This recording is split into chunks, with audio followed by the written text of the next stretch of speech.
Hello everybody, I'm at George at On Track Audio, and I'm not going to do the intro of this video because he is.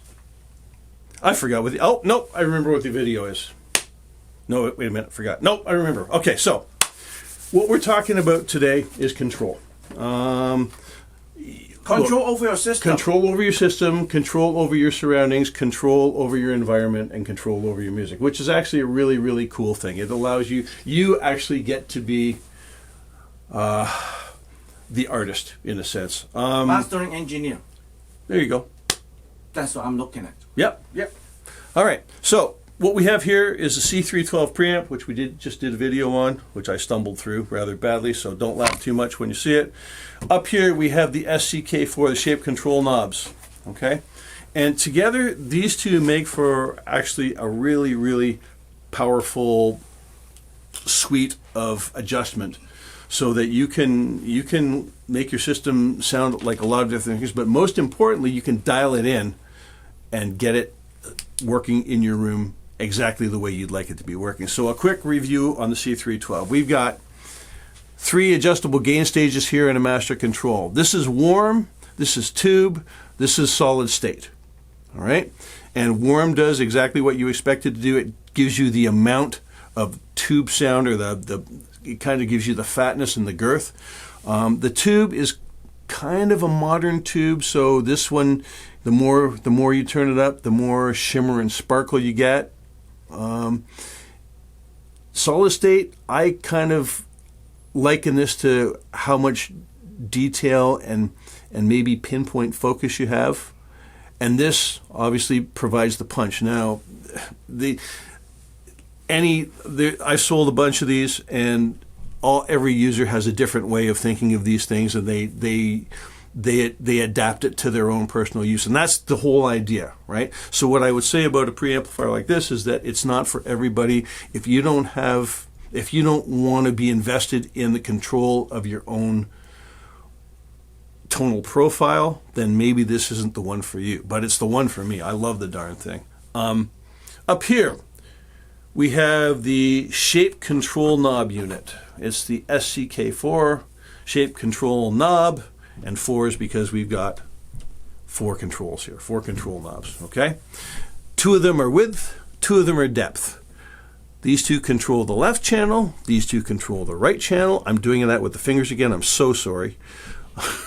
Yeah, you like your fingers. Well, it's just that they're the longest fingers, so they're the easiest ones to reach out. Anyway, I digress. What these controls do is they adjust the amount of positive and negative signal that goes to each speaker. So positive and negative for the left, positive and negative for the right. All right. And what the negative, if you turn the negative signal to the speakers up, what you get is a wider sound. That's what they mark width. Yep. If you turn the positive signal up, you get more depth, so more front to back sound. That's what they mark depth. That's right. And you don't have to just turn them up. I mean, you can turn one of them down too. There's all sorts of ways to adjust. It sort of depends on the volume in your system and what particular shape you're going for. Basically the ratio between the knobs. That's right. Having said that, you can adjust these a little bit or a lot, and you can widen your sound out. Like you can make it a kind of a shallow triangle. You can make it a deep triangle. You can make it sort of a U shape. You can make it kind of parabolic. Parabola is the name of that shape I was trying to talk about before. You really have a lot of control on where the sounds come from, and before you start getting worried about that, don't forget a mastering engineer did it exactly that way in a studio before you got your hands on it. So you doing it is fair game too. Okay?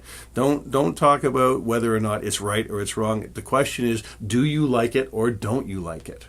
That's the question. So get used to answering that question. If you find that you like a really wide soundstage, then go for it. Make a wide soundstage. But basically, this is meant, I mean, I use it in a set and forget manner, right? In the room I'm in right now, I realize that I need a little bit more space between the back of the speaker and the back wall, and not so much width because it's kind of a confined space for the size of speakers in here. So I make myself kind of semi-wide U-shape, and I'm really happy with that. But in the other rooms I have here, sometimes I need more depth, sometimes I need more width. And the nice thing is you can configure the settings on both of these to match any amplifier, any speaker, any room, pretty much any musical style. You know, if you want to get that picky about, oh, I'm putting this album on, here's the setting for that, you can do it. That's not how I use it, but I have a couple of customers that do, and they love it. I mean, it just makes them feel like part of the production. So that's really all I have to say about it. It sounds complicated. It's not. Okay, it's 2 knobs for one channel, 2 knobs for the other channel. Set a sound profile, and off you go. That's basically how it works. I just figure why I don't sell that many preamp, even though that I'm 24 weeks lead time. Because I make a preamp that can match like any power amp and any speaker, just like you said, or any room in the world, and then they don't need to buy another preamp. Well, then you can sell them power amps. I make sure the power amp have no adjustment. Yeah, that's basically the way to do it. Well, Actually, you don't. That's not. We'll get to that in another video, but no, you don't. That's not true. No, we're going to do a business meeting on how to sell more boxes, so we're going to shut off the camera now. Okay.